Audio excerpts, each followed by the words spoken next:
Odcinek programu w telegraficznym skrócie został zrealizowany dzięki wsparciu patronów. Koniec niesubordynacji w rosyjskich służbach. Rozkazy trzeba dosłownie wykonywać. Karaoke, gra w butelkę czy zawłaszczenie sądownictwa? Jakie zabawy królują na imprezach u Przyłębskiej? O tym m.in. będziemy dziś mówić w telegraficznym skrócie, w skrócie WTS. Czwartek, 28 kwietnia, Maciej Orłoś. Zaczynamy. A zacznijmy od kolejnego genialnego planu Władimira Putlera. Kontrolowany przez kremlowskiego krewnego z Gretka, z Harry'ego Pottera, Gazprom ogłosił, że odcina Polskę od dostaw gazu ziemnego pompowanego przez gazociąg jamalski. Oficjalnie dlatego, że Polska nie chce płacić za gaz w rublach. Tego Rosja zażądała, żeby wzmocnić rodzimą walutę, którą osłabiają sankcje. Oczywiście nikt im w rublach nie zamierza płacić, oprócz Węgier oczywiście. Poza tym i tak wiadomo, że głównym powodem decyzji Kremla jest zaangażowanie Polski i Polaków w pomoc Ukrainie. Głównym, ale też nie do końca prawdziwym. Prawdziwy jest taki, że po prostu Putin jest strasznie głupi. Jeszcze jak? W Polsce i tak za kilka miesięcy kończy się kontrakt na gaz z Jamału i nikt nie zamierzał go przedłużać, a do tego czasu poradzimy sobie dzięki dostawom z innych źródeł i dzięki naszym pokaźnym rezerwom. Komu wstrzymanie dostaw najbardziej więc zaszkodzi? Rosjanom. Tak samo jak szkodzi im beznadziejnie głupia, bezsensowna i nielogiczna wojna, którą wraz ze swoim dyktatorkiem rozpętali. Poza tym Polska od dłuższego czasu przebąkiwała, że warto by wprowadzić też sankcje na rosyjskie surowce. Bez poparcia na przykład w Niemczech czy na Węgrzech, no ale jak widać z poparciem Moskwy. Dziękuję, pan Putin.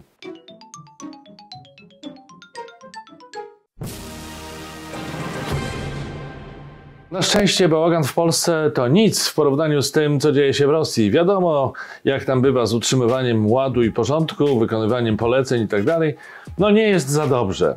Ale wygląda na to, że zaczęli się ogarniać. Tak mi to przyszło do głowy, kiedy zobaczyłem relacje z zatrzymania domniemanych spiskowców, którzy rzekomo planowali zamach na jedną z gwiazd rosyjskiej propagandowej publicystyki. Owymi zamachowcami mieli być jacyś ukraińscy miłośnicy niedoszłego malarza z wąsikiem. Wiecie, o kogo mi chodzi, prawda? Ustawka rosyjskich służb specjalnych jest nazbyt oczywista.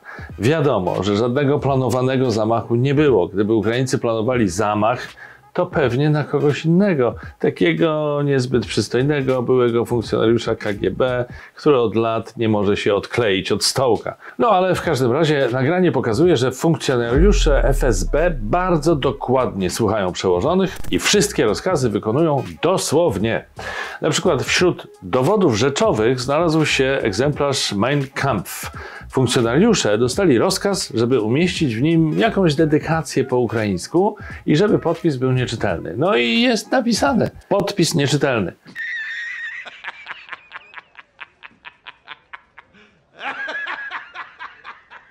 Gorzej niż z tym mociumpanie Dendalskiego w Zemście, prawda? Trudno uwierzyć, że ktoś może być tak głupi. Tak? No to posłuchajcie dalej. Rozkaz był, mają być 3 SIM-y. No i są 3 płyty z grą Sims 3. No, jak rozkaz to rozkaz, trzeba słuchać, a chodziło pewnie o 3 karty SIM. W efekcie wtopy dowództwo Federalnej Służby Bezpieczeństwa podjęło decyzję o doposażenie agentów w buty na rzepy na wypadek, gdyby nie potrafili sobie zawiązać sznurowadeł. Zostały też zwiększone wymagania w procesie rekrutacyjnym. Od teraz kandydaci muszą znać tabliczkę mnożenia do 100 i przechodzą test z kolorowanek. Z tymi butami na rzepy to oczywiście żart, ale może coś jest na rzeczy, skoro raszyści na każdym kroku potykają się o własne nogi.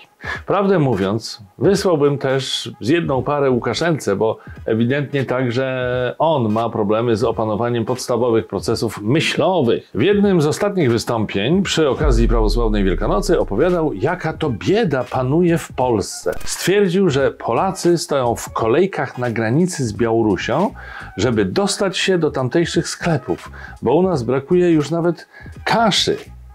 Serio? No pół biedy, że miejski satrapa jest debil. Gorzej, że swoich rodaków też ma za debil.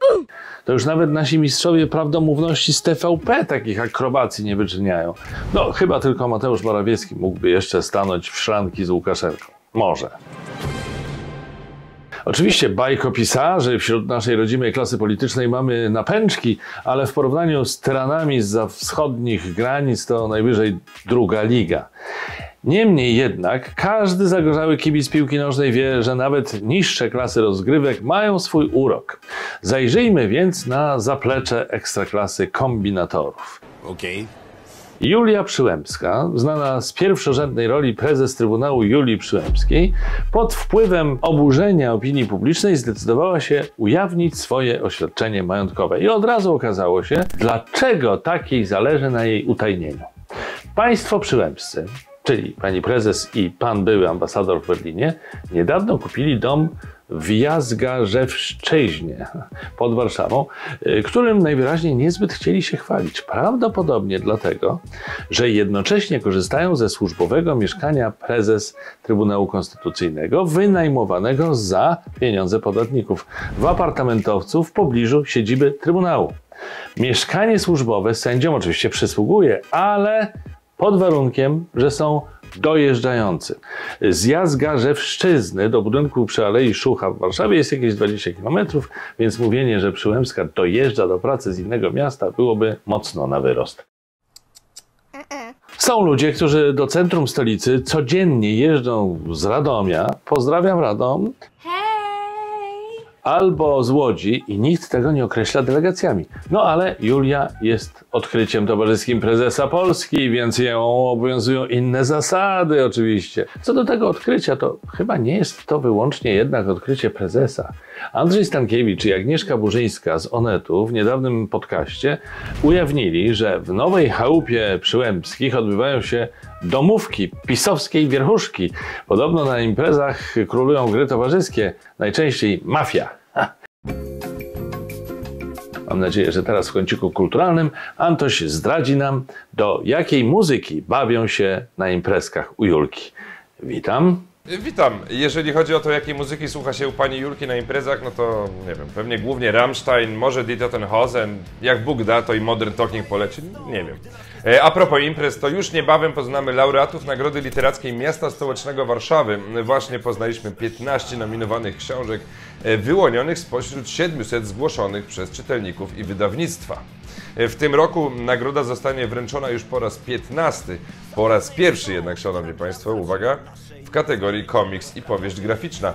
Wielka gala już 18 czerwca, także polecam zapoznać się z nominowanymi pracami, a skoro już jesteśmy w temacie pisania, to pan Daniel Olbryski zdecydował się ratować sytuację i napisał list do swoich przyjaciół rosyjskich, Nikity Michałkowa i jego brata Andrieja. Panowie są reżyserami i popierają działania Putina i powielają jego propagandę. W liście pan Daniel pisze, że cały świat zna wartości, jakie przekazywali bracia w swoich filmach, no i cały świat je docenia. Jednak teraz, kiedy ich prezydent łamie wszystkie te wartości, oczekiwałby od nich wyrazistego protestu. No niestety heroiczna akcja aktora nie spotkała się z jakąkolwiek odpowiedzią. Dziwne. Teraz czas na muzykę i zespół Gorgonzola w utworze Ryba psuje się od głowy. Ryba psuje się od głowy, scena psuje się od podstaw. To nie nasza wina, to nie nasza wina, nie, nie, nie. Ryba psuje się od głowy, scena psuje się od podstaw. To nie nasza wina, to nie nasza wina, nie, nie, nie.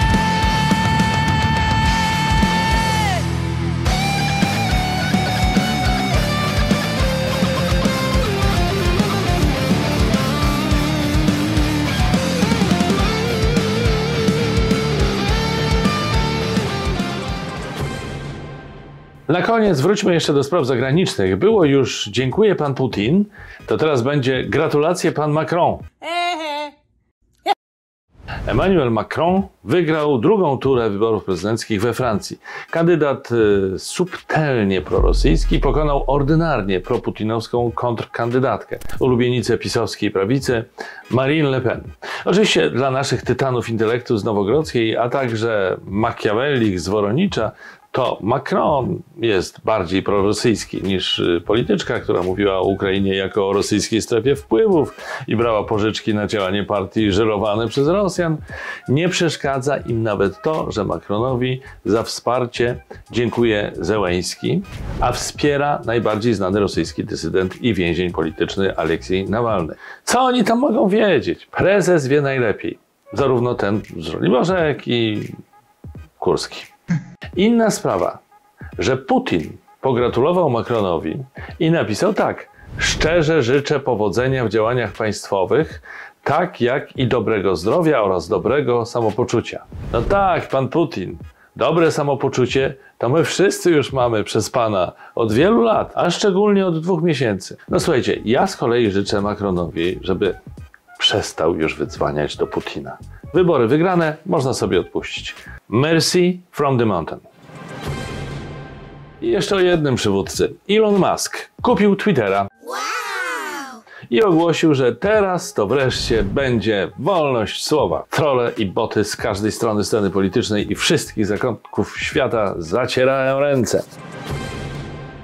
A tak serio, zobaczymy, jakie zmiany ekscentryczny miliarder rzeczywiście wprowadzi, czy przypadkiem nie wyśle ukochanego przez jednych, a znienawidzonego przez innych serwisu tam, gdzie ostatnio wysyła najwięcej, czyli w kosmos.